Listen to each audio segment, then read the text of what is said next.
Cristel's point of view. Hindi ko alam kung kailan nagsimulang umikot ang buong buhay ko sa ospital, gamot at pangamba. Dahil sa totoo lang, pakiramdam ko, ilang taon na akong nabubuhay na laging may takot sa dibdib. Habang pinapanood ko ang anak kong unti-unting nanghihina at wala akong magawa kung hindi magdasal na sana wag muna siyang kunin sa akin dahil siya na lang natitira sa buhay ko. Ako si Cristel, 27 anyos at single mom. Kasalukuyang nagtatrabaho bilang kasambahay sa mansyon ng pamilya Montero, na isa sa pinakamayayamang pamilya sa syudad. Hindi naging madali ang buhay ko dahil may sakit ang anak ko, at pinakaproblema ko ay ang pera. Pero kahit ganoon, hindi ko kailanman pinagsisihan ang anak ko. Dahil siniko ang dahilan kung bakit bumabangon pa rin ako araw-araw. Kahit pakiramdam ko, ubus na ako. 5 taong gulang na siya ngayon, at kahit payat at madalas mapagod, napakakulit pa rin niya at palaging nakangiti sa akin. Na para bang wala siyang iniindang sakit. Kahit alam kong matagal na niyang pinapasan ng congenital heart condition na ipinanganak kasama niya. Anong gusto mong pasalubong mamaya? Tanong ko habang inaayos ko ang kumot niya. Chicken! Sagot niya agad habang nakahiga sa maliit naming kama. Napangiti ako ng bahagya. Chicken agad? Opo, yung may fries. Dagdag niya pa habang nakangiti. Ang sosyal naman. Biro ko. Natawa siya ng mahina bago biglang napahawak sa dibdib niya. Agad akong kinabahan. Nico? Okay lang po ako, Mama. Sabi niya kahit halatang nahihirapan siyang huminga ng ilang segundo. At sa tuwing nakikita ko siyang ganito, pakiramdam ko, unti-unting nadudurog ang puso ko. Kahit na anong trabaho ang gawin ko ay hindi ko pa rin kayang maibigay sa kanya ang buhay na deserve niya. Magpagaling ka, sabi ko habang hinahaplos ang buhok niya. Tumango siya. Opo. Kakain ka ulit bukas ng gulay at prutas. Yes po, Mama. Sige na, si Ate Myla mo munang bahala sa iyo Sabi ko sabay tingin sa pinsan kong si Myla. Minsan naiisip ko kung bakit kailangang mangyari to sa anak ko na wala namang ginagawang masama. Pero wala naman akong mapapala sa kakatanong dahil kahit ako, pagod na ring umiyak. Maaga akong umalis papunta sa mansyon ng mga Montero dahil ayokong malate at mawalan ng trabaho. Dahil iyon na lang natitira kong paraan para buhayin si Nico at mabayaran ng maintenance niyang gamot kahit kapos na kapos ako araw-araw. Pagdating ko sa mansyon, agad akong sinalubong ng laki at ganda ng lugar na hanggang ngayon hindi pa rin ako nasasanay. Kahit 2 taon na akong nagtatrabaho ron. Sa tuwing pumapasok ako sa loob, pakiramdam ko ay ibang mundo talagang ginagalawa ng mayayaman. Cristel, bilisan mo sa taas. Sabi ni Aling Susan na headmaid habang may hawak na mga tuwalya. Opo, sagot ko agad. Maingat akong nagtrabaho buong araw habang pilit na inaalis sa isip ko ang sitwasyon ni Nico. Pero hindi ko magawa dahil kanina pa ako kinakabahan simula nang tawagan ako ng doktor niya kahapon.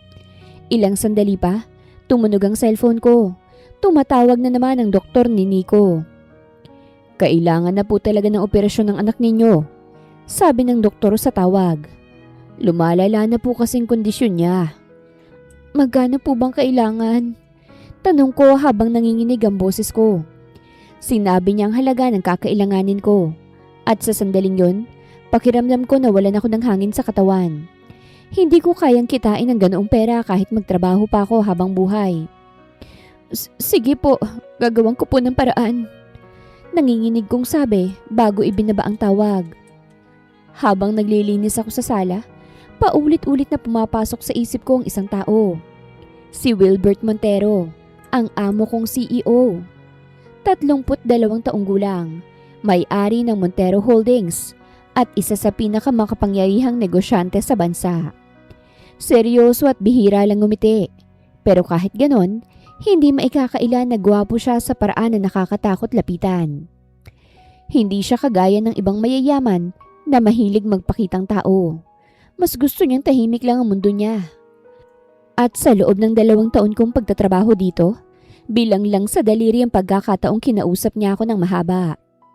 Cristel, Napatalon ako sa boses na yun at agad na palingon. Nakatayo si Wilbert sa may hagdan habang nakatingin sa akin. Sir? Sagot ko agad habang tumatayo ng maayos. Nasaan ang files na pinadala ko? Tanong niya. Nasa study room niyo na po. Sagot ko. Tumango siya pero bago siya tuluyang umakyat, napansin niya sigurong itsura ko dahil bahagyang kumunot ang noo niya. May problema ba? Tanong niya. Wala po. Sagot ko agad. Tinitigan niya ako ng ilang segundo na parang hindi naniniwala bago siya tuluyang umakyat. At doon ko na naramdaman ang paninikip ng dibdib ko. Hindi ko alam kung paano ako lalapit sa kanya. Hindi ko alam kung paano ako manghihingi ng tulong. Pero alam kong kailangan kong subukan. Para kay Nico. Gabi na nang matapos ang trabaho ko pero hindi pa rin ako umuwi. Kanina pa ako paikot-ikot sa hallway sa second floor habang pinipilit lakasan ng loob ko para kausapin si Wilbert na kasalukuyang nasa study room niya. Cristel, hindi ka pa rin ba umuwi? Tanong ni Aling Susan nang madaanan ako. May aasikasuhin lang po. Sagot ko. Tumango siya bago tuluyang nagtungo sa kwarto niya. Hindi naman kasi ako stay-in at ayos lang yun kay Wilbert. Huminga ako ng malalim bago tuluyang kumatok sa pinto ng study room. Come in. Malamig na boses ang sumagot mula sa loob. Dahan-dahan akong pumasok. Agad kong nakita si Wilbert na nakaupo sa likod ng malaking mesa habang may hawak na mga dokumento. Ano yun? Tanong niya nang hindi tumitingin sa akin. Sir? Mahina akong simula habang nanginginig ang mga kamay ko. Doon lang siya nag-angat ng tingin at nang makita niya sigurong itsura ko ay inilapag niya ang hawak niyang papel. Anong nangyari sa'yo? Tanong niya. Hindi ko na napigilan ang sarili ko. Sir, kailangan ko po ng tulong niyo eh. Sabi ko habang umiiyak. Tahimik lang siyang nakatingin sa akin. Yung anak ko po kasi. Nanginginig kong sabi. Lumalala na po kasi yung sakit niya at kailangan na raw po siyang operahan. Hindi siya nagsalita. Nakatitig lang siya sa akin. Kahit pautang na lang po. Dahan-dahan kong dagdag habang patuloy na ang pagluha ko. Magtatrabaho po ako rito habang buhay. Pabayaran ko po lahat. Magkano? Tanong niya ng diretsyo. Sinabi ko sa kanyang halaga na kailangan ko. At kahit ako, nahihiya sa sobrang laki nun. Wala siyang imik ng ilang segundo bago siya sumandal sa upuan niya. Masyadong malaki ang perang kailangan mo. Sabi niya. Napayuko ako. Alam ko po. Sagot ko habang umiiyak. Pero wala na po kasi akong malapitan. Pakiramdam ko ay lalo akong nanliit sa harap niya. Cristel, tawag niya. Bakit po, sir? Mahina akong sagot. Kahit magtrabaho ka rito habang buhay, hindi ganun kadaling bayaran ng ganung kalaking halaga. Kalmado niyang sabi. Parang may tumusok sa dibdib ko. At sa desperasyon na nararamdaman ko ng mga sandaling yun, hindi ko na napigilan ang sarili ko. Kung kailangan ko pong ibenta ang sarili ko, gagawin ko. Kung gusto niyo po, kung papayag po kayo, handa akong ipambayad ang katawan ko. Wika ko habang nakatitig sa kanya. Nakita ko ang paggalaw ng kanyang Adam's apple at pagkabigla sa sinabi ko. Habang ako, wala nang balak bawiin pa ang sinabi ko. Hindi ko alam kung ilang segundo kaming parehong natahimik matapos lumabas sa bibig ko mga salitang kahit ako mismo hindi inaakalang masasabi ko. Sa buong buhay ko ay hindi ko kailanman naisip na darating ako sa puntong iaalok ko ang sarili ko para lang mailigtas ang anak ko. Pero sa mga sandaling yun, wala na akong pakialam sa hiya o sa sarili kong dignidad. Dahil ang nasa isip ko lang ay si Nico. Na unti-unting nangihina habang wala akong magawa kung hindi maghanap ng paraan para mabuhay siya. Nakatitig lang si Wilbert sa akin habang ako naman halos hindi na makahinga sa kaba at kahihiyan. Pero hindi ko binawi ang sinabi ko dahil desperada na talaga ako. Cristel, tawag niya. Napalunok ako. Sir? Hindi siya agad nagsalita. Tumingin ka sa akin. Dahan-dahan akong nag-angat ng tingin at doon ko nakita na seryoso ang mukha niya habang nakatitig sa akin. Parang sinusubukan niyang intindihin kung bakit ko nasabi ang bagay na yon. Hindi mo kailangang gawin yan. Napakurap ako. Kasabay nito ang mabilis sa pintig ng puso ko. Ano po? Mahina akong tanong. Hindi ko kailangan ng katawan mo. Hindi ko gustong ganyan ang gawin mo. Dagdag niya habang kalmado ang boses. Hindi ko alam kung bakit pero parang biglang bumigat ang dibdib ko lalo. Bigla akong nahiya sa sinabi niya. Pero sir, nanginginig kong sabi. Kailangan ko po kasi talaga ng pera. At wala naman po akong maiaalok na kahit na ano sa inyo. Kapalit ng napakalaking halaga na yun. Alam ko. Sagot niya. Ilang segundong binalot ng katahimikan ang pagitan namin. Pakiramdam ko, lalong bumibilis ang tibok ng puso ko habang hinihintay kong susunod niyang sasabihin. Nagdarasal ako sa loob-loob ko na sana pumayag siya. Sasagutin ko ang operasyon ng anak mo. Biglang sabi niya. Nanlaki ang mga mata ko. Napaawang ang bibig ko at hindi ko alam ang sasabihin ko. Sir, halos pabulong kong sabi dahil hindi ako makapaniwala sa narinig ko. Pero may kondisyon, dagdag niya. Agad akong napalunok ng laway. Ano pong kondisyon? Tanong ko. Sumandal siya sa upuan niya habang nakatingin pa rin sa akin. Mula ngayon, magiging personal assistant kita. Ikaw lang mag-aasikaso sa akin sa loob ng 1 taon. Napakunot noo ko. Personal assistant? Ulit ko. Oo, hindi ka na magiging ordinaryong kasambahay rito. Wala ka nang pakialam sa mga gawain rito sa bahay. Ibang kasambahay na bahala riyan. Ikaw ang mag-aasikaso sa akin. Mula sa pagkain, damit ko, o kung ano man ang iutos ko sa iyo na makakatulong sa akin. Hindi ko alam kung anong mararamdaman ko. Hindi iyon ang inaasahan ko. Pero masaya akong marinig yun. Wala po bang... Napahinto ako. Wala. Putol niya agad na parang alam niya na ang gusto kong itanong. Trabaho lang. Aasikasuhin mo lang ako. Nakatitig ako sa kanya ng ilang segundo habang unti-unting naiipon ng luha sa mga mata ko. Bakit niya po ito ginagawa? Tanong ko bago ko napigilan ang sarili ko. Hindi siya agad sumagot, habang ako naman panay agos ang luha sa mga mata ko.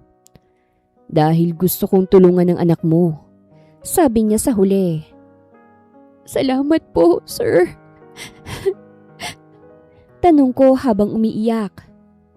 Pero tandaan mo, Cristel, kapag pumayag ka, hindi ka bastang makakaatras sa usapan natin. Kailangan mong sundin ang utos ko at hindi ka pwedeng pamali-mali. Wala akong pag-aalinlangang tumango. Opo, sagot ko agad habang tuloy-tuloy ang luha ko. Pumapayag po ako. Tila na walang bigat sa dibdib ko. Dahil sa wakas, may pag-asa ng maligtas ang anak ko. Halos hindi ko maramdaman ang pagod habang pauwi ako ng gabing yon. Dahil kahit magulo pa rin ang isip ko sa nangyari ay mas nangingibabaw ang saya at pag-asa sa dibdib ko. Pagdating ko sa apartment, agad akong sinalubong ni Myla na siyang nag-aalaga kay Nico tuwing nasa trabaho ako. Oh, ano nangyari? Tanong niya agad nang makita niyang namumugto ang mga mata ko. Napahawak ako sa dibdib ko habang pilit na pinakakalma ang sarili ko. Sasagutin niya, sabi ko habang naiiyak. Sasagutin ng amo ko ang operasyon ni Nico. Nanlaki ang mga mata niya. Ha? Totoo ba? Tumango ako at muli na naman akong napaiyak. Niyakap agad ako ni Myla habang umiiyak rin siya. Makakaligtas na si Nico. Sabi niya. Oo. Sagot ko habang nanginginig ang boses ko. Napatitig ako kay Nico na mahimbing ang tulog. Sumilay ang ngiti sa labi ko habang umiiyak. Mabilis sa mga sumunod na araw dahil agad na inayos ni Wilbert ang lahat. Mula sa schedule ng operasyon hanggang sa hospital bills. Sa bawat araw na papalapit ang operasyon ni Nico, mas lalo namang lumalala ang kaba ko.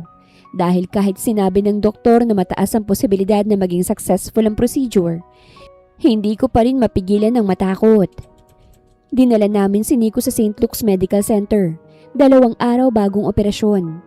Habang pinapasok namin siya sa kwarto, ay pilit akong ngumiti para hindi niya maramdaman ang takot ko. "Mama!" Tawag niya habang nakahiga sa hospital bed. "Oh, bakit?" Sagot ko habang inaayos ang kumot niya. "Uuwi rin tayo agad pagkatapos po nito?" Tanong niya. Napakagat ako sa labi bago ngumiti. "Oo naman." "Promise po?" Tanong niya. "Promise, basta't magpapakatatag ka ha, magiging okay rin ang lahat."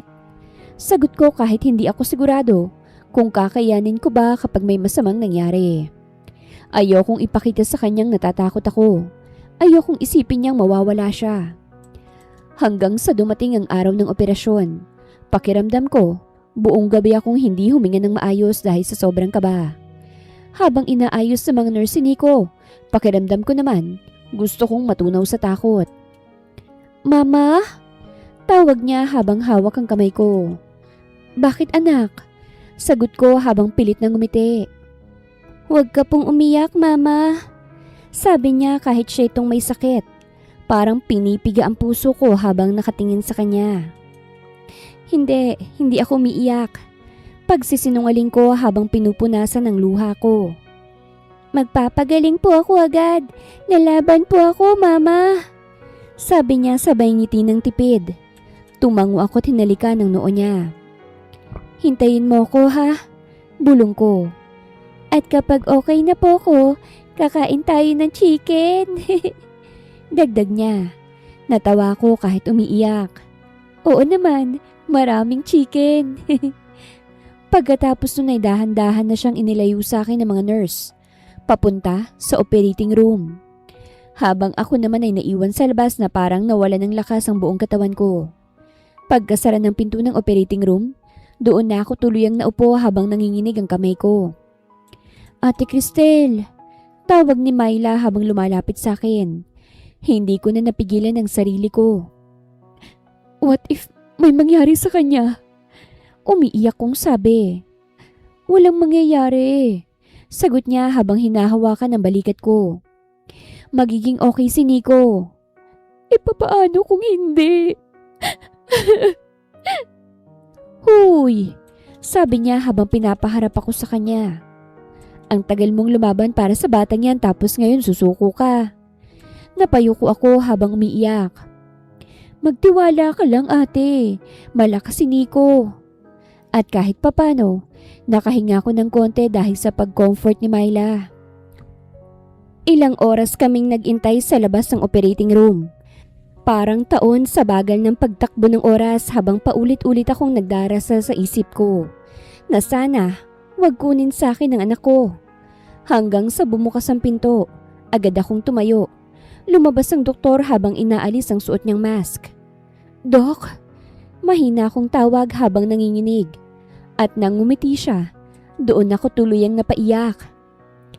"Naging successful ang operasyon. Ligtas na ang anak ninyo." Masayang wika ng doktor. Hindi ako agad nakapagsalita. Basta na lang umagos ang luha sa mga mata ko. Napahawak ako sa bibig ko habang tuloy-tuloy ang pagluha ko. "Salamat po. Maraming salamat po." Sa mga oras na yon, pakiramdam ko'y nakahinga ulit ako ng maayos.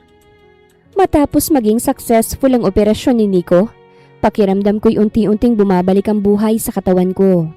Matapos ang mahabang panahon ay nakakatulog ako ng hindi umiiyak sa takot na baka mawala sa akin ang anak ko.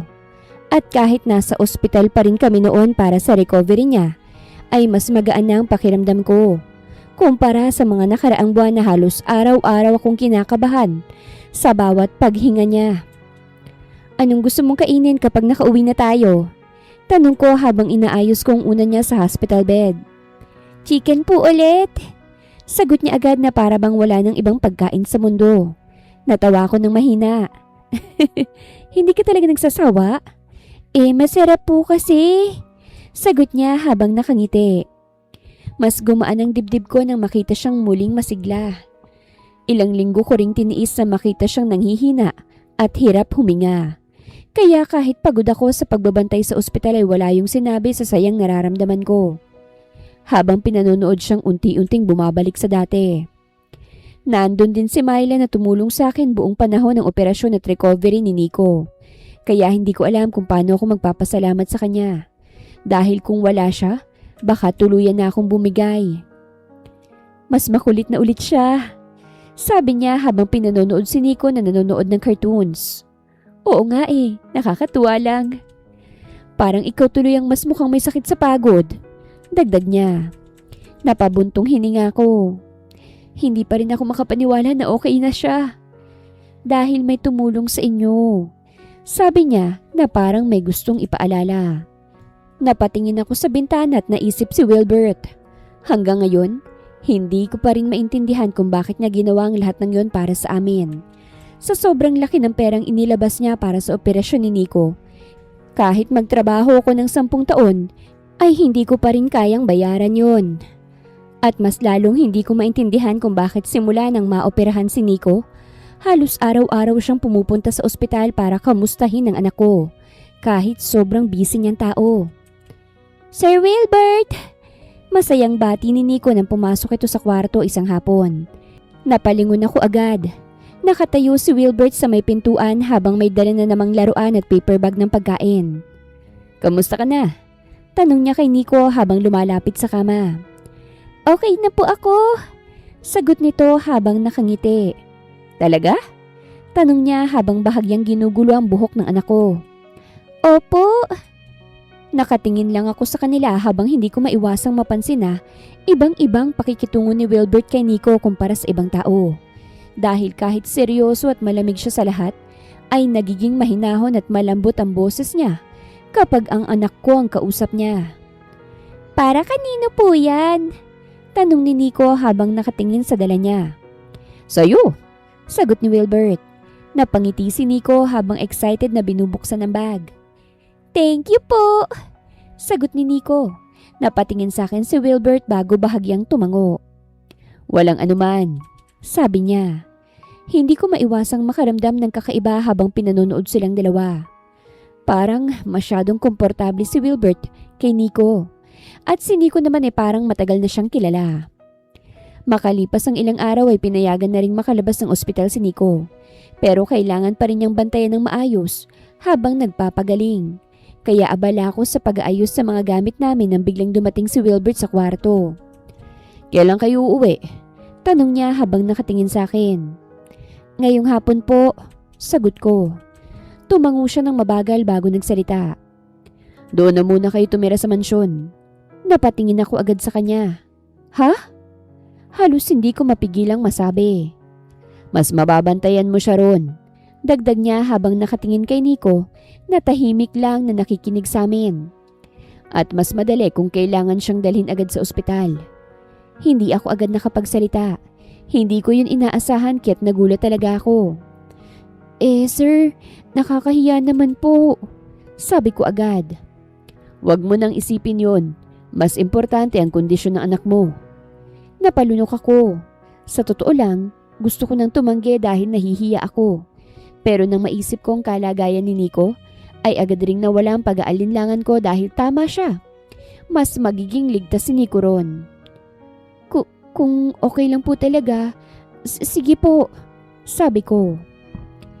Pagdating namin sa mansyon, hindi ko maiwasang muling mailang habang pumapasok sa malaking bahay na yon dala ang mga gamit namin. Dahil kahit 2 taon na akong nagtatrabaho ron, iba pa rin pala sa pakiramdam kapag titira ka na mismo sa loob. Dito kayo, sabi ni Wilbert habang pinapabukas ang isang kwarto sa ibabang bahagi ng mansyon. Pagpasok ko pa lang ay agad na akong natigilan. Malaki ang kwartong yun. May 2 kama, may sariling banyo, may cabinet, may sofa, at may malaking telebisyon sa gitna para kay Nico. Ma? Mahina nitong sabi habang nakatingin sa paligid. Ang ganda po at ang laki. Napangiti ako habang pinipigilan na pagluha ko. Nagustuhan mo ba? Tanong ko. Tumango siya agad. Opo! Hindi ko alam kung bakit pero biglang may kung anong kumislot sa dibdib ko habang pinapanood siyang masaya. Ngayon ko lang siya nakitang ganito ka-excited sa isang kwarto. Salamat po, sir. Sabi ko habang humaharap kay Wilbert. Tumango lang siya. Magpahinga na kayo. Sabi niya bago tuluyang umalis. At habang pinapanood ko siyang lumabas ng kwarto, mas lalo akong naguguluhan tungkol sa kanya. Hindi ko maintindihan kung bakit niya ginagawa ang lahat ng ito para sa amin. Lumipas sa mga araw. Unti-unti kaming nasanay ni Nico sa mansyon. Habang tumatagal ay mas lalo kong napapansin ang kakaibang pakikitungo ni Wilbert sa anak ko. Madalas siyang umuwi ng maaga para lang silipin ito. Anong ginawa mo today? Tanong niya minsan habang nakaupo sa gilid ng kama si Nico. Nanood po ako ng cartoons. Sagot nito. Talaga? Anong favorite mo? At habang nag-uusap silang dalawa, ay tahimik lang akong nakatayo sa gilid habang pinagmamasdan sila. Hindi ko pa nakitang ngumiti si Wilbert ng ganito. Hindi rin siya ganito magsalita sa ibang tao. Minsan nga, siya pa mismong nagbabasa ng bedtime story para kay Nico. Isa pa po! Excited na sabi ni Nico habang nakahiga.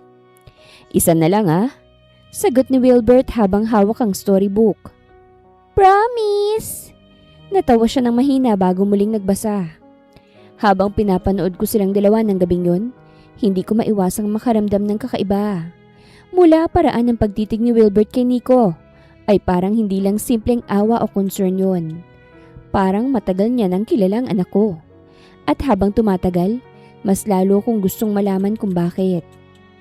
Mabilis na lumipas ang isang buwan ng pananatili namin ni Nico sa mansyon. Sa bawat araw na dumadaan, mas lalo akong nasasanay sa bagong ginagawa namin. Kahit minsan hindi ko pa rin maiwasang mailang. Dahil hanggang ngayon, hindi pa rin ako makapaniwala na nakatira kami sa loob ng napakalaking bahay. Na dati, nililinis ko lang at ngayon ay parang na ring naging tahanan namin. Mas naging maayos rin ang lagay ni Nico habang tumatagal. Dahil naging maayos ang recovery niya matapos ang operasyon. Kitang-kita ko kung papaanong unti-unting bumabalik ang sigla niya. Kaya kahit papaano, gumagaan ang pakiramdam ko araw-araw. Hindi na ako natutulog ng takot na baka bigla siyang atakihin habang natutulog. Mama! Tingnan mo pa Masayang sigaw ni Nico habang tumatakbo sa garden ng mansyon dala ang bago niyang bola. Dahan-dahan! Sagot ko agad habang kinakabahan pa rin kahit sabi na ng doktor na mas okay na ang kondisyon niya. Mabilis na po ulit akong tumakbo. Sagot niya habang tumatawa. Napailing na lang ako habang nakangiti. Habang pinanonood ko siyang masaya ay hindi ko maiwasang mapatingin kay Wilbert. Nakaupo ito sa outdoor chair habang nakasunod ang tingin kay Nico. Bumabalik na talagang lakas niya at ang kulit. Oo nga po Sagot ko habang naupo sa katapat niya. Hindi ko nga inakala na ganito kabilis ang recovery niya. Matapang kasi siya at naalagaan mo pa ng maayos. Napangiti ako ng bahagya. Tahimik kaming dalawa habang pinapanood si Nico na masayang naglalaro sa garden. Sa totoo lang, ngayon ko lang naramdaman ang ganitong klase ng saya. Sa loob ng isang buwan nakasama namin si Wilbert sa iisang bahay, mas lalo kong nakitang ibang side niya na hindi nakikita ng ibang tao. Sa mata ng lahat ay malamig, seryoso at nakakatakot siyang lapitan.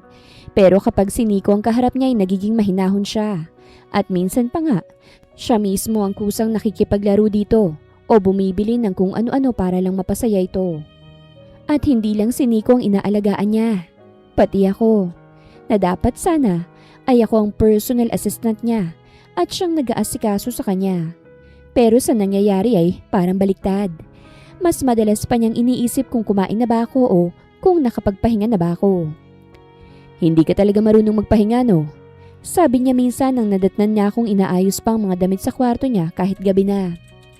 Okay lang po ako. Yan naman ang sinasabi mo palagi.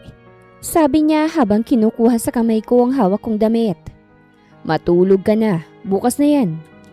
Napakurap ako habang nakatingin sa kanya. Hindi ko alam kung bakit pero sa simpleng mga bagay na ginagawa niya, Unti-unting may kung anong nabubuo sa dibdib ko na matagal kong pinipigilang maramdaman. At iyon ang kinakatakot ko dahil amo ko siya at ako'y isang hamak na kasambahay. Lumipas pa ang mga araw. Isang gabi matapos makatulog ni Nico, nagpaiwan muna ako sa garden dahil gusto kong magpahangin kahit saglit. Nakaupo ako roon ngunit maya-maya narinig ko mga yabag ni Wilbert. "Hindi ka pa natutulog?" Tanong niya habang papalapit. "Hindi pa po, nagpapahangin lang sandali." Umupo siya sa tapat ko habang hawak ang baso ng tubig. "Tahimik dito at nakaka-relax," sabi niya. "Oo nga po eh," sagot ko habang nakatingin sa ilaw ng garden. Ilang segundo kaming parehong natahimik hanggang sa muli siyang nagsalita. "Hindi mo pa rin sinasabi sa akin kung nasan ang tatay ni Nico," sabi niya ng diretsyo. Bahagya akong natigilan. Hindi ko alam kung bakit pero parang may kung anong kumirot sa dibdib ko sa tanong niyang yon. "Wala po siyang tatay," sagot ko habang pilit na ngumiti. Kumunot ang noo niya. "Anong ibig mo sabihin?" Huminga ako ng malalim bago tuluyang nagsalita. "Hindi ko ho tunay na anak si Nico," sabi ko habang nakatingin sa malayo. "Anak ho siya ng kapatid ko. Namatay ang kapatid ko matapos manganak." Hindi siya nagsalita. Nanatili lang siyang nakikinig sa akin. At bago ho siya mawala, ipinangako ko na alagaan ko si Nico. Pinangako ko na gagawin kong lahat para maprotektahan ang anak niya. At mamahalin na parang tunay kong anak. Napayuko ako habang pilit na pinipigilan ang emosyon ko. Hindi ko ho kilala ang tatay niya. Hindi rin sinabi ng kapatid ko kung sino. Kaya simula nang mamatay siya, ako na ho naging nanay ni Nico. Medyo malungkot kasi hindi ko lang na-enjoy ang pagkadalaga ko. Natawa ako ng mahina kahit masakit. Habang yung mga kaibigan ko noon nagde-date at nag-e-enjoy, ako naman natutong magpalit ng diaper at magtrabaho para may maipakain sa bata. Hindi ko naman pinagsisisihan yon. Dagdag ko habang nakatingin sa kanya. Kasi mahal na mahal ko si Nico. Ngumiti ako ng tipid. Kahit hindi ko siya tunay na anak, minahal ko siya ng buong buo na para bang sarili kong anak. Hindi ko namalaya na tumutulo na pala ang mga luha ko. Hanggang sa naramdaman kong marahang paghawak ni Wilbert sa kamay ko. Napatingin ako sa kanya. "At ikaw, sinong nag-aalaga sa'yo?" Hindi ako agad nakasagot. Dahil sa totoo lang, wala. Matagal ko nang nakalimutang isipin ang sarili ko. Kahit na sa totoo lang, gusto kong maramdamang may nagmamahal sa akin. Hindi pa kasi ako nagkakaroon ng boyfriend. "Wala naman pong kailangang mag-alaga sa akin," sagot ko habang pilit na ngumiti. "Hindi pwede yun. Iba pa rin kapag may kasama ka sa buhay. Yung lalaking masasandalan mo." Hindi ko alam kung bakit pero biglang bumilis ang tibok ng puso ko. "Napakabuti mong tao," dagdag niya habang nakatitig sa akin. Napakurap ako. Hindi ko alam kung ilang taon na simula nang huli akong makarinig ng ganong salita mula sa ibang tao. "Salamat po." "At mas lalo kitang hinahangaan dahil doon. Bilib ako sa pagiging mabuti mo. Hindi lang magandang panlabas mong anyo, maganda rin ang panloob mo. Bihira ang babaeng katulad mo, Cristel. Sa dami ng babaeng dumaan sa buhay ko, hindi mo sila katulad." Sa mga sandaling yon, pakiramdam ko, may unti-unting natutunaw sa loob ko habang nakatingin sa kanya. Hindi ko dapat maramdaman yon. Hindi ko dapat hayaan. Pero habang tumatagal, mas lalo akong nahuhulog kay Sir Wilbert. Pero natatakot akong umasang magustuhan niya ako. Magandang araw mga viewers! Ang kwentong ito ay hatid ng Love Series TV. Salamat sa pakikinig! Wilbert's point of view. Hindi ko namalayan kung kailan nagsimulang maging bahagi ng araw-araw ko sila Cristel at Nico. Dahil noong una, ang nasa isip ko lang naman ay tutulungan ko lang sila. At pagkatapos nun ay babalik na ulit ako sa dati kong tahimik at maayos na buhay. Pero habang lumilipas sa mga buwan, mas lalo kong napapansin na hinahanap-hanap ko na silang mag-ina sa loob ng mansyon. Sa tuwing hindi ko sila nakikita, parang may kulang sa araw ko na hindi ko maipaliwanag. Hindi ako sanay sa ganitong pakiramdam. Matagal ko nang kinalimutan kung papaanong maging malapit sa ibang tao. Dahil simula nang mawala ang mga magulang ko at ako nang humawak sa negosyo ng pamilya, nasanay na akong mag-isa at umiwas sa kahit na anong emosyon na pwedeng gumulo sa buhay ko. Pero si Cristel, iba siya. Hindi siya kagaya ng mga babaeng lumalapit sa akin dahil sa pera o pangalan ng pamilya namin. Kahit ilang beses ko siyang tulungan ay nananatili lang siyang simple at tahimik, na para bang hindi siya komportable sa mga bagay na ginagawa ko para sa kanya. At siguro, yun ang dahilan kung bakit mas lalo akong nahuhulog sa kanya. Sir Wilbert! Napalingon ako nang marinig ko ang boses ni Nico habang tumatakbo papunta sa akin. Dala-dala ang drawing paper niya. Oh, bakit? Tanong ko habang bahagyang yumuyo ko para salubungin siya. Tingnan niyo po oh! Sabi niya habang ipinapakita ang drawing. Kinuha ko yun at napangiti nang makita kong 3 stick figure na magkakahawak ang kamay. Ano to? Tanong ko. Tayo po yan! Sagot niya habang nakangiti. Napatingin ako kay Cristel na nakatayo sa may veranda na nahihiyang nakatingin sa amin. Mahilig na namang gumawa ng kwentong anak mo. Napailing siya. Pasensya na po. Bakit ka nagsusorry? Sagot ko. Kasi po iniisip ni Nico na daddy ka niya. Natawa ko ng mahina saka hinawakan sa ulo si Nico. Masaya akong kasama sila dahil para kaming isang pamilya sa bahay na yon. Pero alam kong hindi lahat sa paligid ko masaya sa nangyayari. Lalo nang tiyahin ko na si Veronica Montero. Si Veronica ang kapatid ng yumao kong ama. At simula nang mamatay ang mga magulang ko, pakiramdam niya may karapatan siyang mga alam sa lahat ng desisyon ko. Lalo na pagdating sa negosyo at sa personal kong buhay. At ngayon, si Cristel naman ang pinupuntirya niya. Bigla na lang siyang sumulpot sa bahay. Hindi ko agad pinansin noong una dahil akala ko simpleng pagmamataas lang niya bilang isang Montero. Pero habang tumatagal, napapansin kong mas lumalala ang ginagawa niya kay Cristel. Mula sa pandalamig hanggang sa hayagang pamamahiya rito sa harap ng ibang kasambahay. Cristel, pakiayos nga yung tray na hawak mo dahil mukha kang hindi naturuan ng maayos. Malamig niyang sabi isang umaga habang nasa dining area kami. Agad namang yumuko si Cristel. Pasensya na po. Nakamasid ako sa kanila pero naiirita na ako kay Tita Veronica. At huwag kang masyadong kampante rito. Dagdag pa ni Veronica habang nakatingin mula ulo hanggang paa kay Cristel. Hindi porket pinatira ka rito ay may karapatan ka ng umasta na para bang may-ari ka ng bahay. Humigpit ang hawak ko sa baso. Tita, tawag ko ng malamig.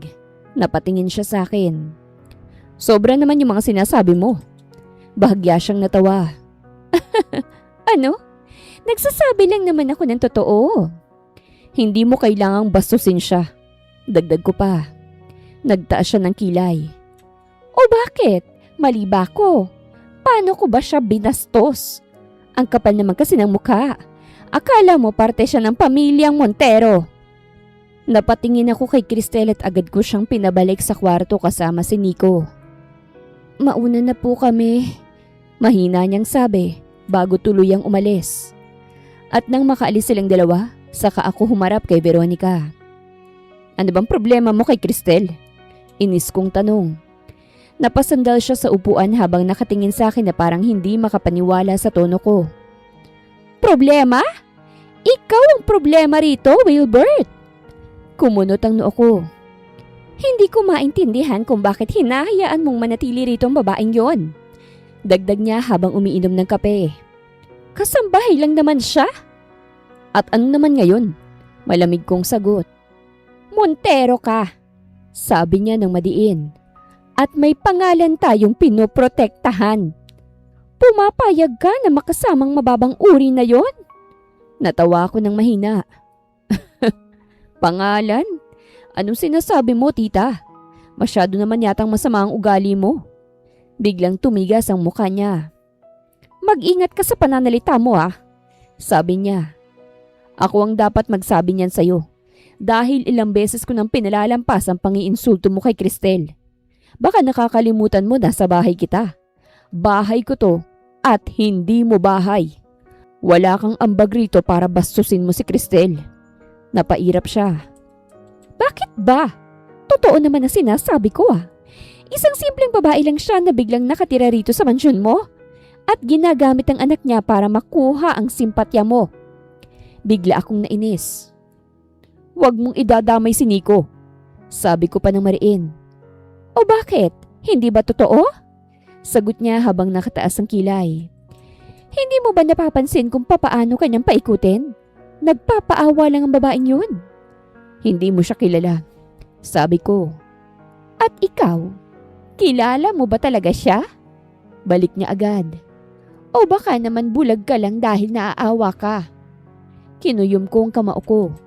Gigil na gigil ako sa mga oras na yon. Makinig ka sa akin, Wilbert. Ang mga babaeng tulad niya marunong dumiskarte kapag nakakakita ng mayayaman. Kaya siguradong diskarte niyang akitin ka para yumaman. At doon na ako tuluyang nawalan ng pasensya. Tama na! Sabi ko ng malamig. Natigilan siya. Hindi mo alam ang mga pinagdadaanan ni Cristel kaya't wala kang karapatang maliitin siya. Wow! Sarkastiko niyang sagot. Pinagtatanggol mo pang talaga? Oo, sagot ko agad. Tumahimik siya sandali. At isa pa, mas may puso pa siya kaysa sa maraming taong may apelidong Montero. Nanlaki ang mga mata niya. Wilbert! Galit niyang sabi. Huwag mo nang uulitin ang ginagawa mo. Malamig kong sabi habang tumatayo. Dahil hindi ko hahayaang bastusin mo siya sa sarili kong pamamahay. At bago pa siya makasagot, iniwan ko na siya roon. Habang kumukulo pa rin ang dugo ko sa galit. Hindi ko maintindihan kung bakit gano'n na lang ang epekto ni Cristel sa akin. Pero isang bagay ang gusto ko. Ayokong nasasaktan siya. Ayokong ipinapahiya siya. At habang tumatagal, mas lalo kong nararamdaman na hindi na simpleng awa lang ang nararamdaman ko para sa kanya. Alam kong may nararamdaman na ako para kay Cristel. Noong wala pa si Tita Veronica, masaya kaming tatlo sa bahay. Pero ngayon, biglang nanahimik. At siguro yun din ang dahilan kung bakit lalo akong naiirita kay Tita Veronica. Dahil simula nang mapansin niyang nagiging malapit ako kila Cristel ay mas lalo niyang ginagawa ang lahat para iparamdam dito na hindi ito nababagay sa loob ng mansyon. Pero hindi ko inaasahan na aabot siya sa ganung klase ng galaw. Nangyari yun isang umaga habang nasa study room ako at abala sa ilang documents. Nang biglang may narinig akong malakas na boses mula sa baba. Nasaan ang alahas ko? Agad akong napakunot ng noo nang marinig ko ang galit na boses ni Tita Veronica. Kaya tumayo ako at lumabas ng study room para tingnan kung anong nangyayari. Pagbaba ko sa sala, nadatnan ko si Veronica na galit habang napapalibutan ng mga kasambahay. At sa gitna nila, nakatayo si Cristel na halatang namumutlat na guguluhan. Tita, ano na naman ba ito? Tanong ko habang papalapit. Agad siyang lumingon sa akin. Nawala ang diamond bracelet ko. At nakita ko sa drawer nitong si Cristel. Dagdag niya habang nakaturo dito. Nanlaki ang mga mata ni Cristel. Hindi po totoo yan. Wala po akong kinukuha. Hindi po ako magnanakaw. Tumahimik ka nga! Sigaw agad ni Veronica. Kita kong pamumutla ng mukha ni Cristel habang nanginginig ang kamay nito. Hindi ko po kinuha yun, sabi niya habang halos maiyak na. Tama ng drama, huwag ka na magpaawa. Magnanakaw kang babae ka? Napatingin ako sa bracelet na hawak niya. Alam kong may mali. Hindi tanga si Cristel para gumawa ng ganon lalo na sa loob mismo ng mansyon ko. Hindi magnanakaw si Cristel. At kilalang kilala ko si Tita Veronica. Hindi niya gagawin ang eksenang to kung wala siyang balak. At alam kong gusto niyang mapaalis si Cristel sa mansyon. Sir! Nanginginig na tawag ni Cristel habang nakatingin sa akin. At sa sandaling yun, ramdam kong paghihintay niya na magsalita ako at ipagtanggol siya. Pero hindi ako nagsalita. Tahimik lang akong nakatingin sa kanya. Nakikita ko ang unti-unting pagguho ng ekspresyon niya habang sumisilip ang bawat segundo na wala akong sinasabi. Sir Wilbert! Mahina niyang tawag ulit. Mas lalo akong napakuyom ng kamao. Gusto kong magsalita. Gusto kong sabihin agad na alam kong hindi niya kayang gawin yon. Pero pinipigilan kong sarili ko dahil alam kong kapag kumilos ako ng padalos-dalos, ay hindi ko mahuhuli si Tita Veronica. At gusto kong matapos na ito kaya't may gagawin akong hindi dapat malaman ni Tita. Tingnan mo! Malamig na sabi ni Tita Veronica habang nakangisi ng bahagya. Tahimik lang si Wilbert kasi alam niyang guilty ka. Agad namang umiling si Cristel habang umiiyak na. Hindi ko po talaga ginawa yun. Sabi niya habang nakatingin sa akin na parang humihingi ng tulong. Pero muli, hindi pa rin ako nagsalita. At alam kong doon siya pinaka nasaktan. Nakatingin ang lahat kay Cristel na para bang isa siyang kriminal. At kitang-kita ko kung papaano siya unti-unting nanliliit sa harap ng mga tao sa mansyon. Hindi ko po kayang magnakaw. Tapos biglang napunta sa drawer mo? Sarkastikong tanong ni Tita Veronica. Ano yun? Kusang lumakad? Walang ibang nagsalita. Maging ang ibang kasambahay ay tahimik lang kahit halatang naguguluhan din. Simulat sa Paul, alam ko nang hindi ka mapagkakatiwalaan.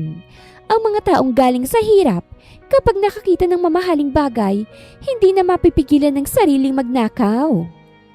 Napayuko si Cristel habang tuloy-tuloy na ang luha niya. At doon ako halos mawala ng kontrol. Pero pinilit kong manatiling kalmado.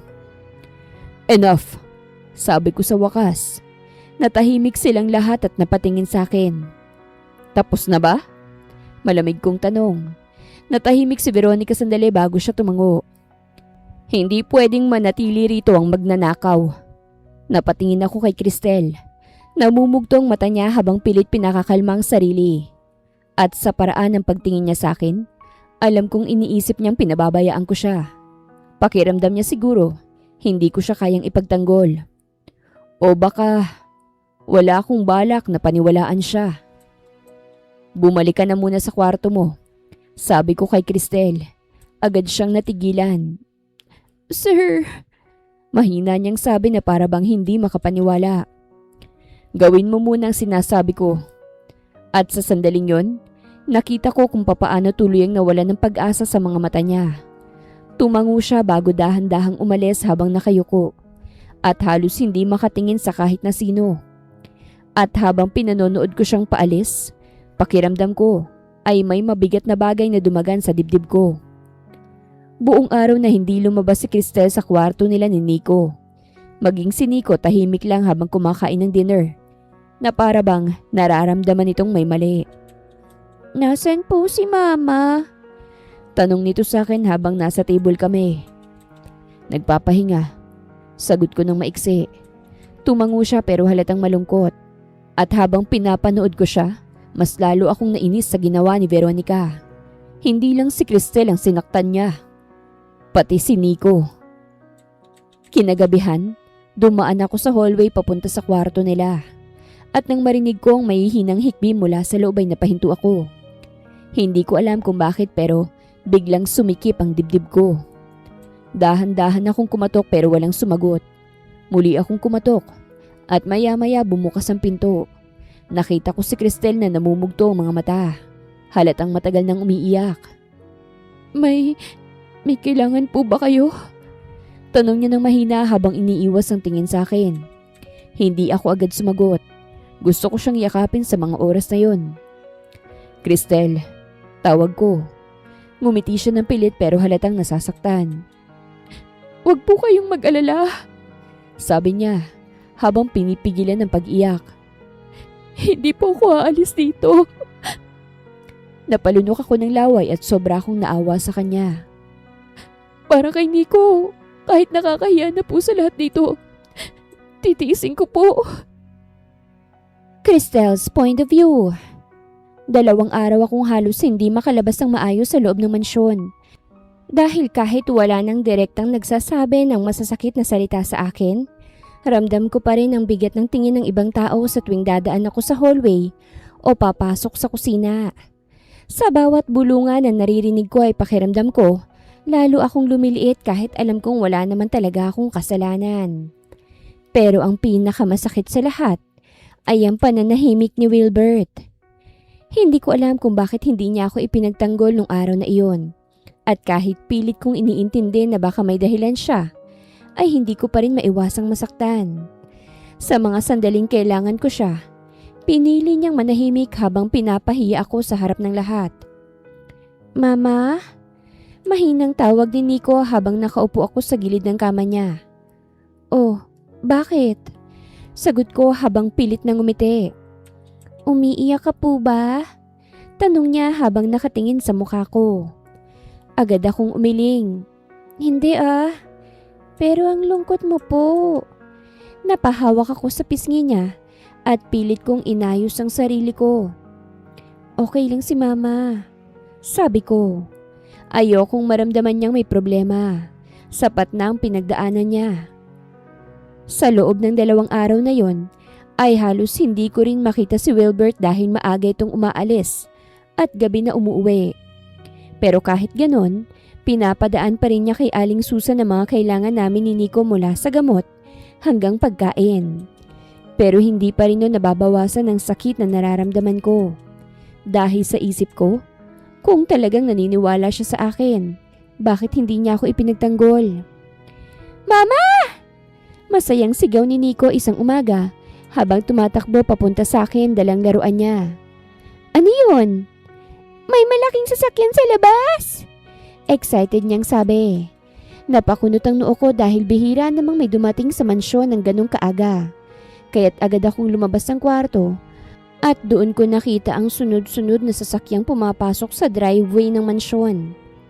Maya-maya pa'y lumapit si Aling Susan sa akin. Cristel, tawag niya. Po? Pinapatawag ka ni Sir Wilbert sa main hall. Agad akong natigilan. Ako po? Tumango siya. Kinabahan ako agad dahil hindi ko alam kung anong meron at bakit parang ang daming tao sa mansyon.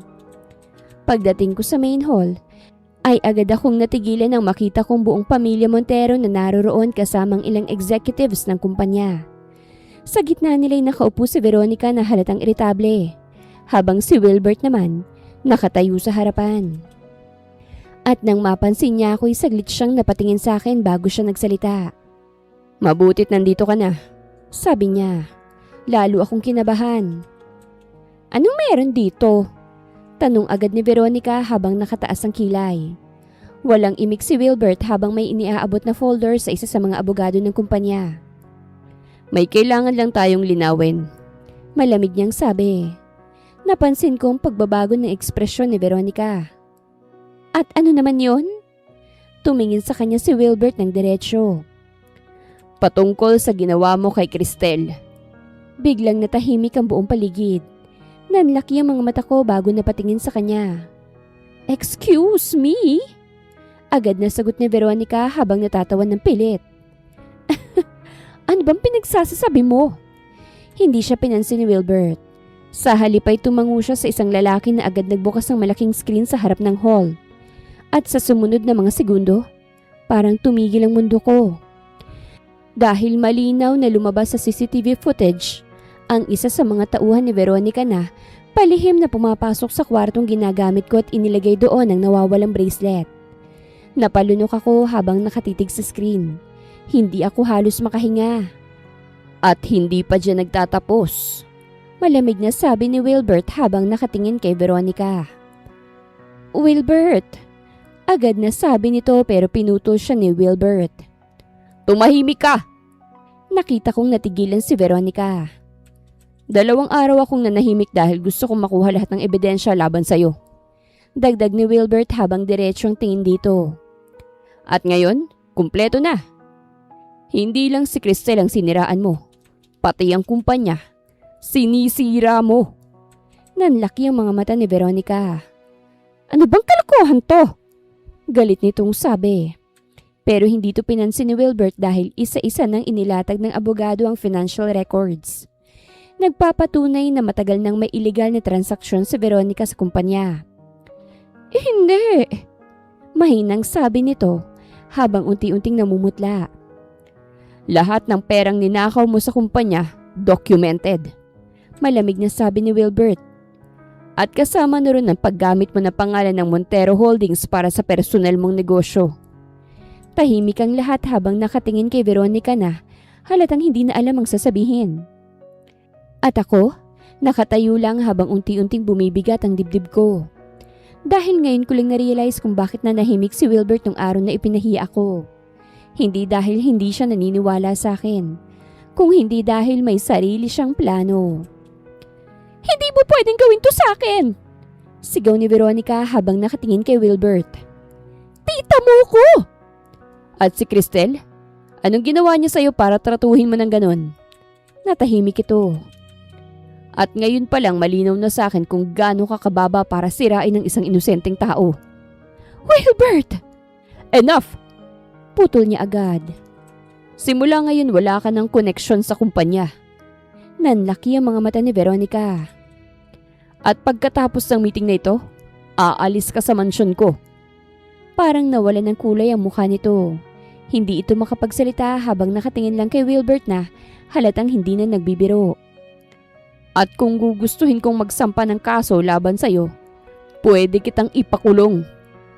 Walang nagtangkang magsalita dahil lahat sila alam na seryoso si Wilbert. Pakiramdam ko'y unti-unting nawala ang bigat na matagal ko nang pinapasan. At sa sandaling yon, lalo akong humanga kay Wilbert dahil mahalaga pala ako sa kanya. Kinabukasan matapos ang nangyari sa family meeting, ay hindi pa rin ako lubos makapaniwala. Hanggang ngayon ay sariwa pa rin sa isip ko ang sandaling ipinagtanggol ako ni Wilbert sa harap ng buong pamilya niya at sa ibang tao. At kung papaano niyang tuluyang pinabagsak si Veronica matapos nitong sirain ang pangalan ko sa loob ng mansyon. Pakiramdam ko'y unti-unting gumagaan ang loob ko matapos ang ilang araw na puro takot at kahihiyan ang nararamdaman ko. Pero kahit ganun, may bahagi pa rin sa akin na naguguluhan dahil hindi ko pa rin maintindihan kung bakit ganun kalaki ang ginagawa ni Wilbert para sa amin ni Nico. Hindi normal ang lahat ng ito. Hindi normal na isang lalaking tulad niya handang gumawa ng ganun para sa isang simpleng babaeng katulad ko. At habang tumatagal, mas lalo akong natatakot sa nararamdaman ko para sa kanya. Mama, tulog na po ako. Sabi ni Nico habang hinihila ang kumot niya. Napangiti ako habang hinahalika ng noo niya. O sige na, matulog ka na. Good night po.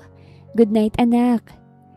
Pagkalabas ko ng kwarto niya ay agad akong napahinto nang makita si Wilbert. Nakatayo sa may hallway habang nakatingin sa akin. Pwede ba kitang makausap? Opo. Sagot ko habang bahagyang kinakabahan. Doon tayo sa sala. Agad akong sumunod sa kanya pababa. At pagdating namin sa sala, agad kong napansin na madilim ang paligid. Maliban sa ilaw sa gilid ng sofa kaya't mas lalong naging tahimik at seryoso ang atmosphere. Umupo siya sa sofa habang ako naman nakaupo sa katapat niya. Natahimik muna kaming dalawa ng ilang segundo bago siya huminga ng malalim. May mga bagay akong kailangang sabihin sa'yo. Sabi niya habang nakatingin sa akin. Kumunot ang noo ko. Ano po yun? Tinitigan niya ako bago siya nagsalita. Kilala na kita noon pa. Natigilan ako. Ano pong ibig niyong sabihin? Tanong ko agad. Sumandal siya sa sofa habang hindi inaalis ang tingin sa akin. Ako ang anonymous donor na tumulong sa check-ups ni Nico noon. Diretsahan niyang sabi. Parang biglang tumigil ang mundo ko. Hindi ako agad nakapagsalita. Ha? Halos pabulong kong sabi habang nakatitig sa kanya. Naalala ko agad ang mga panahon na bigla na lang nababayaran ng ilang hospital bills noon. Kahit wala naman akong malapitan at kahit ang doktor ni Nico ay hindi masabi kung sinong tumutulong sa amin. Ako yun. Dagdag niya. Unti-unting nangilid ang luha ko. Bakit? Nanginginig kong tanong. Dahil kilala ko ang totoong ama ni Nico. Biglang bumilis ang tibok ng puso ko. Ano? Tanong ko habang hindi makapaniwala. Ang ama ni Nico ay dating business partner ng daddy ko. Sabi niya ng diretsyo. Isa siyang mayamang negosyante. Hindi ako makagalaw sa kinauupuan ko habang nakikinig sa kanya. At mahal na mahal niyang kapatid mo. Hindi niya sila iniwan. Napahawak ako sa dibdib ko. Pero, nanginginig kong sabi, bakit hindi siya nagpakita? Dahil pinaghiwalay sila ng pamilya niya. Sagot ni Wilbert. Ayaw nilang tanggapin ang kapatid mo dahil mahirap lang siya. Parang may kung anong kumirot sa puso ko. Naalala ko ang kapatid ko.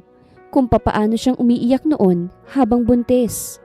Kung papaano niya pilit itinatago ang sakit hanggang sa mawala siya. At nang malaman niyang buntis ang kapatid mo, gumawa siya ng paraan para maprotektahan ng bata.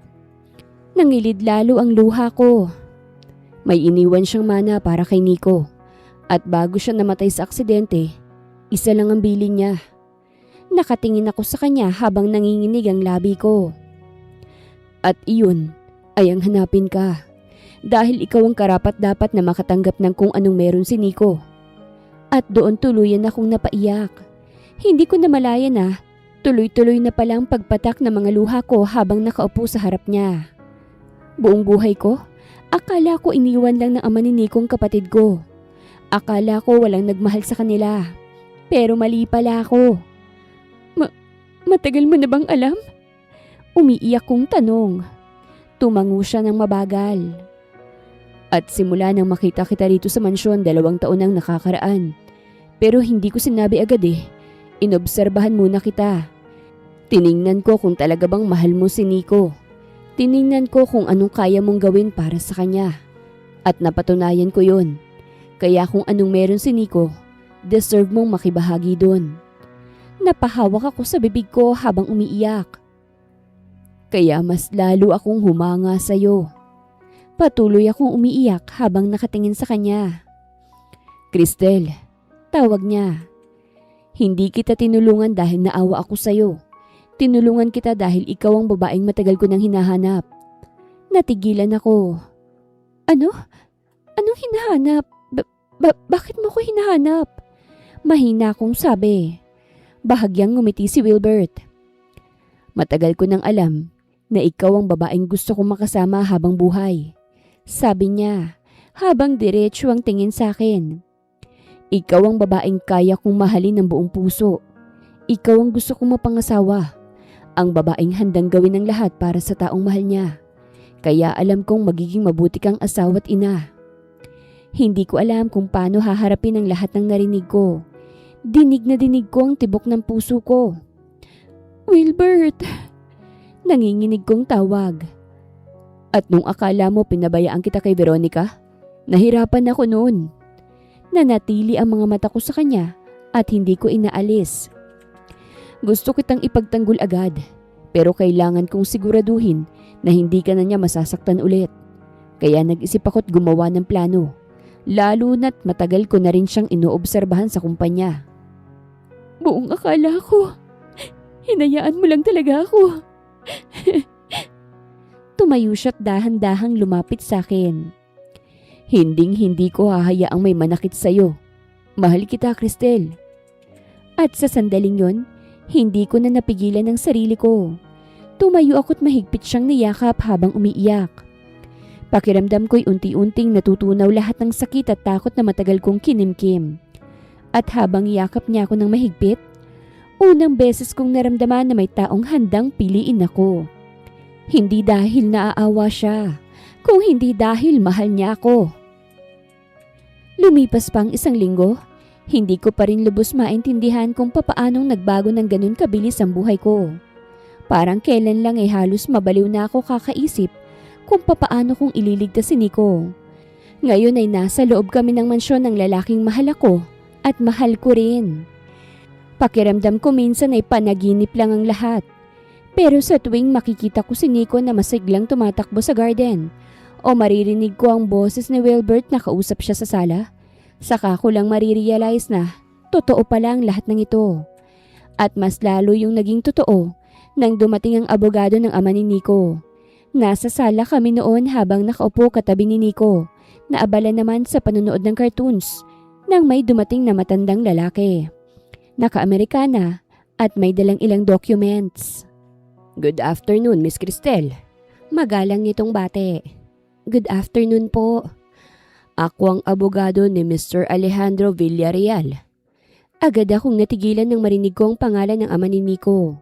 Nakaupo si Wilbert sa kabilang sofa habang pinagmamasdan lang ako.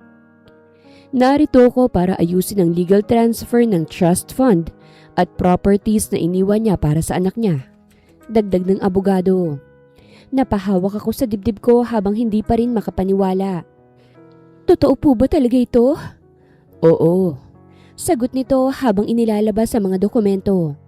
At dahil ikaw ang legal guardian ni Nico, ikaw ang hahawak ng lahat hanggang sa nasa tamang edad na siya.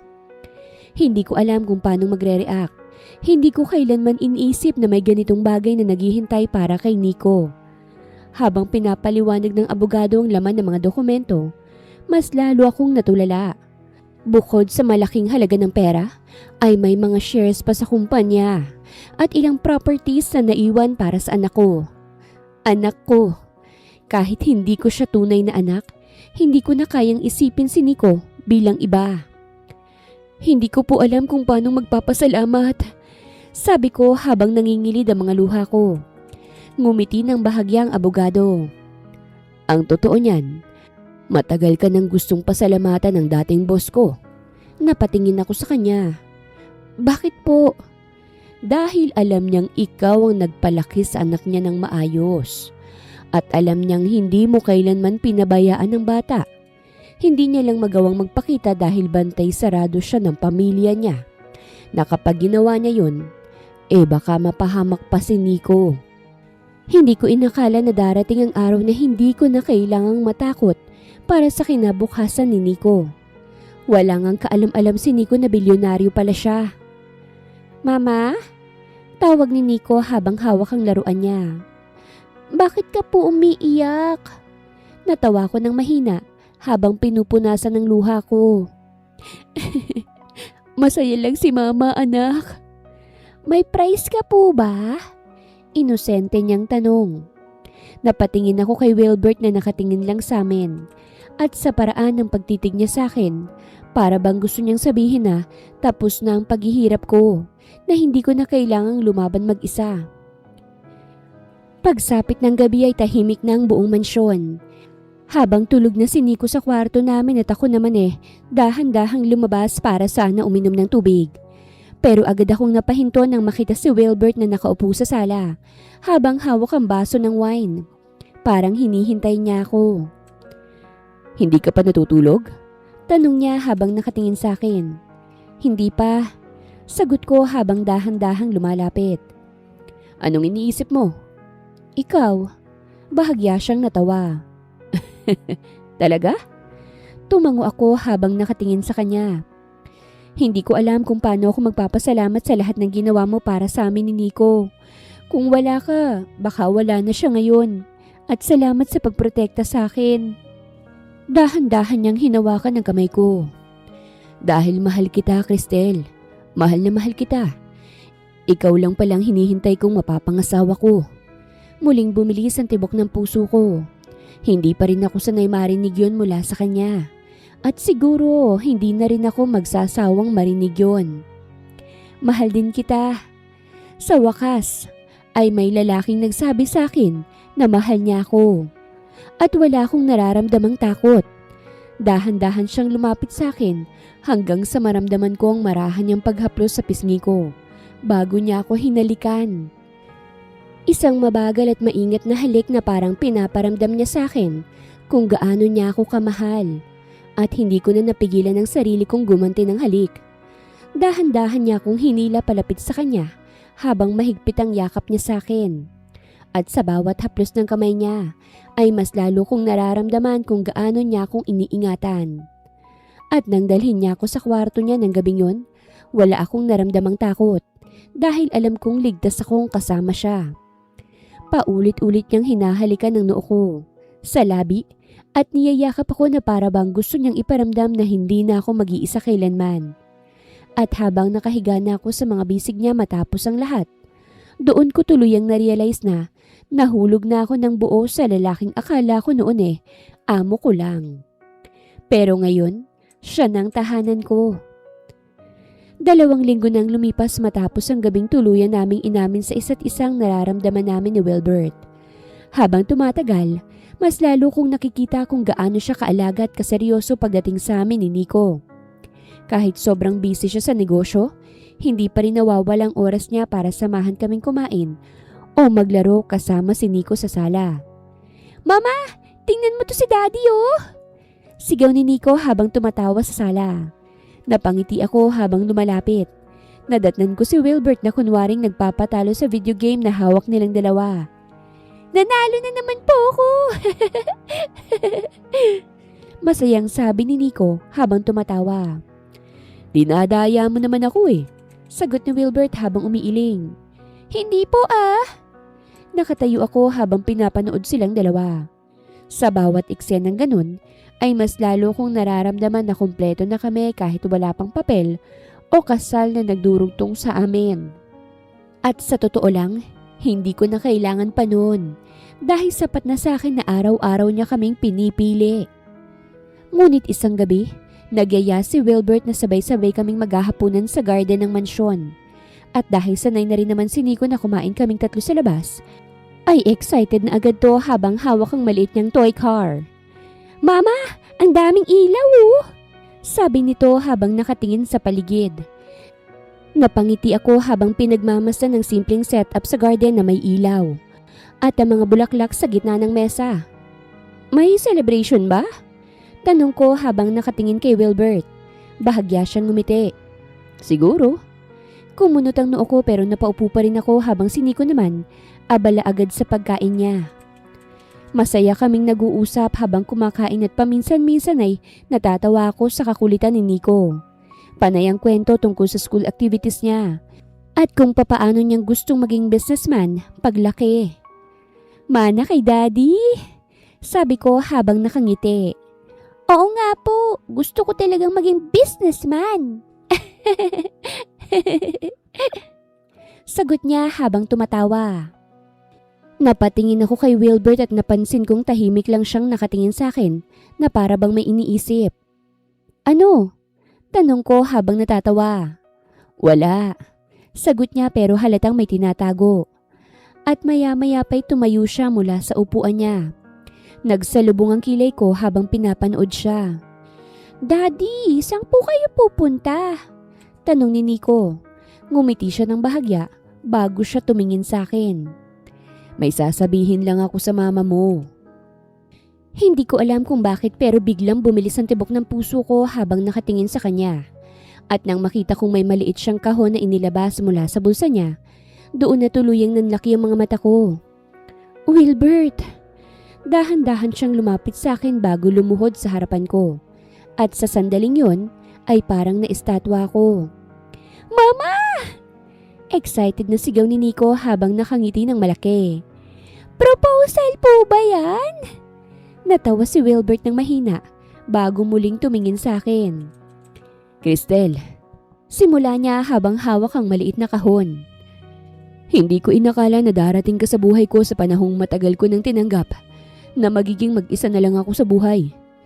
Unti-unti nang nangilid ang luha ko. "Akala ko nun sapat na ang pera at trabaho para mabuhay lang. Pero dumating ka at ipinakita mo sa akin kung anong pakiramdam ng magkaroon ng totoong pamilya." At si Nico, tinuruan niya akong mangarap ulit. "Mama, umiiyak ka na naman." Singit agad ni Nico habang natatawa. Napatawa rin ako kahit tuloy-tuloy na ang luha ko. "Cristel," muli niyang tawag habang binubuksan ng kahon na may lamang singsing. "Pwede bang habang buhay mo kong samahan? Will you marry me?" Tumawa ko't paulit-ulit na tumatango. Oo naman, pakakasalan kita."